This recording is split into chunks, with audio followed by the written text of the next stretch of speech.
So I think it's reasonable to assume that there's a novelty edge in pornography, like there is in so many quasi-addictive phenomena. And so it has to become, because novelty is a sexual kick, it has to stay novel, and that means that over time it's going to become more extreme. So that's not good. Well, so how do you resensitize yourself in some sense? Well, you stop. You stop. And then hopefully you recover. And then you deprive yourself of that outlet, let's say. And you might say, well, you know, is that absolutely necessary? And maybe there's nothing wrong with pornography. It's like, well, I don't know, man. Like, have you ever really met a guy who is proud of that? Like, you know what I mean? That makes him feel like, I'm the guy, man. You know, I'm watching pornography and getting off. It's like, what a man. I don't believe anyone feels that. And to me, maybe I'm wrong. And to me, that's an indication that, yeah, we know. No, it's pretty cheap. It's cheap. It's easy.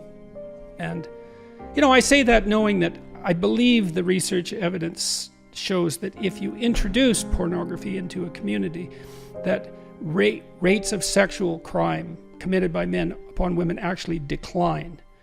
So there is perhaps some utility in the outlet. But, you know, that's a unidimensional analysis and doesn't take into account all the other effects of pornography. So, including the ones you described, and I think that those are real. It makes sense that they're real, you know, because it's super satiation, and it's a non-trivial technological problem. You know, it's now possible for young men to look at more beautiful nude women in one day than any man has ever seen, you know, prior to 10 years ago, 20 years ago, than any man in history had ever seen. That's not nothing. That's something. And to think that doesn't do anything to you, it's like, no, that likely does something to you.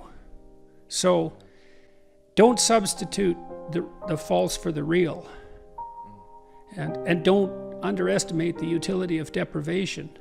You know, what do we need to drive us forward to have the adventure of our life? You know, well, some deprivation, that's for sure. That heightens desire and drive, and maybe you need that. You're afraid to approach a woman. Well, you remove part of your drive with pornography, and so now you don't have that sexual urge to overcome that anxiety, and so you stay timid for your entire life. You know, maybe not, but maybe. Effect of free and widely available pornography is having on young people, especially men in our society at this time.